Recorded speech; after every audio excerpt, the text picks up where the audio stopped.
Now, Call Me Ishmael begins Herman Melville's classic novel.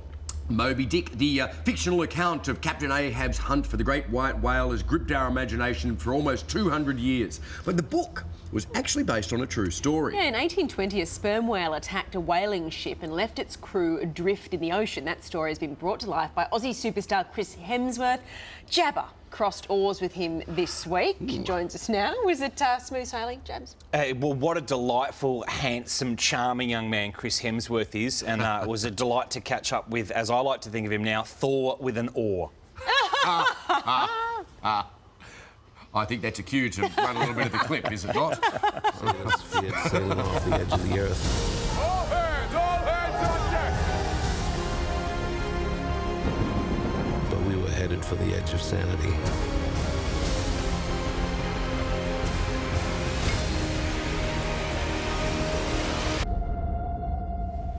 Everyone knows the whale, but the real-life horror story behind Moby Dick is more about the survival of humans than sea creatures.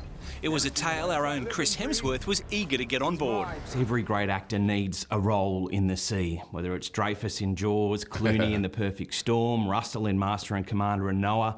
What attracted you to this role? It was just an incredible story. I didn't know that Moby Dick was based on true events. I didn't know this story. But the idea that, you know, humans being faced with the most incredible, brutal situations and seeing how they survive and the strength of the human spirit and why they survive and why some men gave up. And there are a whole lot of interesting kind of, you know, philosophical questions, but an incredible adventure too.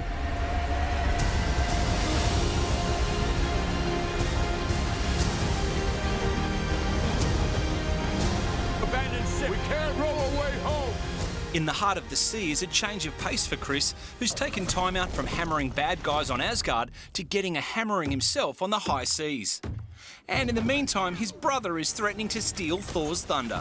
Liam's got 1.5 million Twitter followers. You've got 1.31 million, but you cream him in the box office. Do I?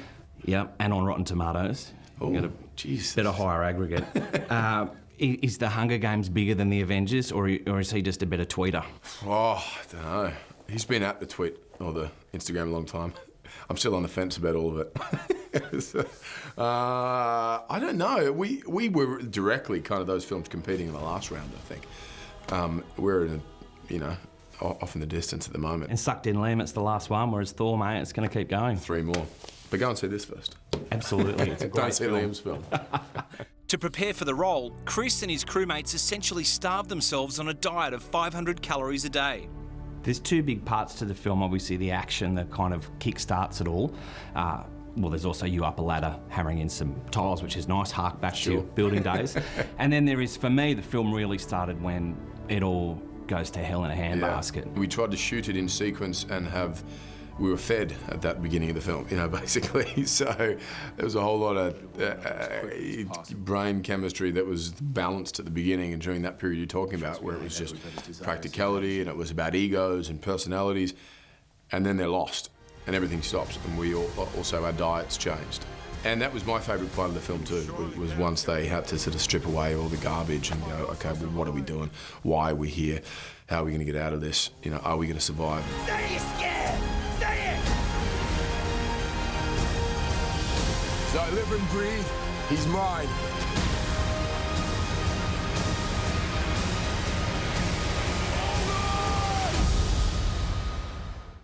Oh, I just want to see it again. It's out this Thursday, In the Heart of the Sea, and we'll review it this time next week on the show. Pretty stunning, visually anyway. He is stunning. Two parts to the You film. say he is stunning. Yeah. It is pretty stunning. You thought he was Thor in the last film, mate. You think flat by a sperm whale. Something that's a bit more shocking than stunning this week, By the Sea. Not In the Heart of the Sea, but By the Sea. It's a drama out this week starring Brad Pitt and Angelina Jolie, shot on their honeymoon. It's about a couple, an American couple, Vanessa and Roland, in the 70s. They've been married for 14 years. They head here to this beautiful French seaside town for him to write his novel and for them to work through their marital problems. Oh, mistake. Yeah. Yeah, we're not. Basically, they hang around drinking, smoking, and being miserable towards one another. This is written and directed by Jolie. or Jolie Pitt, as she's known in this film, they come together once they discover that there is a couple honeymooning in the room next door, and they start peering through the hole in the wall to so see they're what's going on there. Very voyeuristic.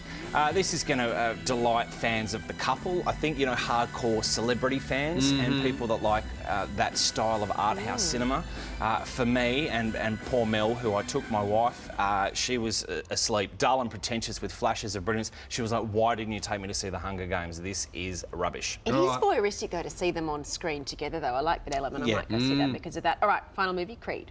Okay, so Creed, of course, is a reboot of Rocky. It's actually Rocky 7, and it stars Michael B. Jordan as the son of Apollo Creed. Let's take a look. He's right over here. We had to separate him. He was fighting with the other How players. good was he? Apollo? Yeah, he's great. He's a perfect fighter. Ain't nobody ever better. So how'd you beat him? Time beat him. Time, you know, takes everybody out. It's undefeated. Anyway, I gotta lock So when up. Mickey died, he came and talked to you, right? Talked you out of quitting, took you to L.A., trained you, brought you back.